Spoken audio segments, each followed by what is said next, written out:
Moi aussi, j'ai acheté du papier de toilette dans l'euphorie collective, peu conscient de mon acte. Comme beaucoup de gens, je n'ai pas eu au préalable un guide de confinement du genre confinement pour les nuls, pour anticiper ces dernières journées relativement monotones. J'avoue avoir vécu des événements spéciaux dans ma vie qui pourraient s'apparenter à cette nouvelle réalité que je suis en train d'expérimenter. Après des catastrophes naturelles telles qu'un séisme et des ouragans, la vie s'arrête un peu pour reprendre son souffle, et on s'y habitue au fur et à mesure. Les gens traumatisés sont emberlificotés dans des quotidiens lourds. Et si on n'avait pas de réponse à toutes nos questions, on se fiait surtout à nos sens quand les avis d'experts ne pouvaient pas tout dire ou prédire. Nous voilà étrangement calfeutrés chez nous. Une douce prison. Difficile en cette saison printanière attendue avec une longue patience. Confinement.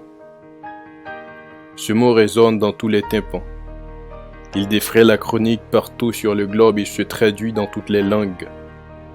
J'évite de trop parler de ce virus et je prends toujours le soin de l'écrire avec un petit C. Je préfère écouter les experts en parler. En revanche, on ne s'habitue jamais au fait de se lever chaque jour pour s'enfermer à la maison.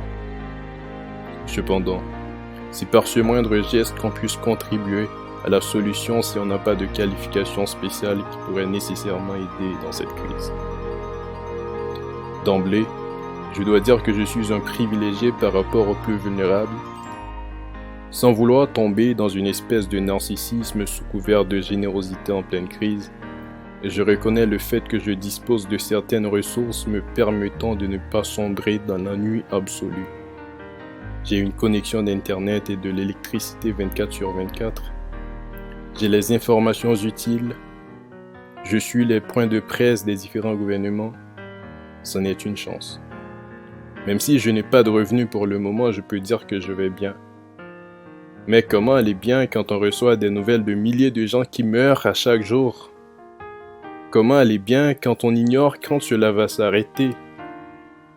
Le temps. Ce n'est plus de l'argent. J'aurais voulu en vendre, mais tout le monde en a à profusion. Il n'est plus insaisissable.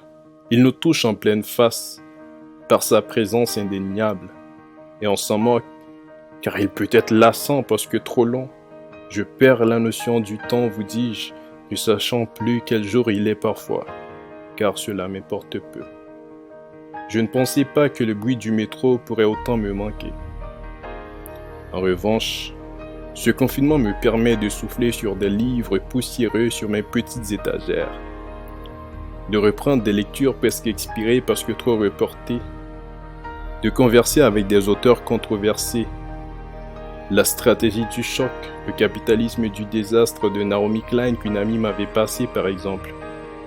De mettre en parallèle des paradigmes contradictoires, de questionner l'existence, d'écrire ma poésie, de peindre, de faire du workout à la maison, d'être plus à l'écoute de mon entourage, de vouloir apprendre une nouvelle langue ou à jouer un instrument et surtout, j'espère que je serai un meilleur humain si je passe à travers cette épreuve mortelle. Count Mala Osni, depuis Montréal, au Port-au-Prince Post.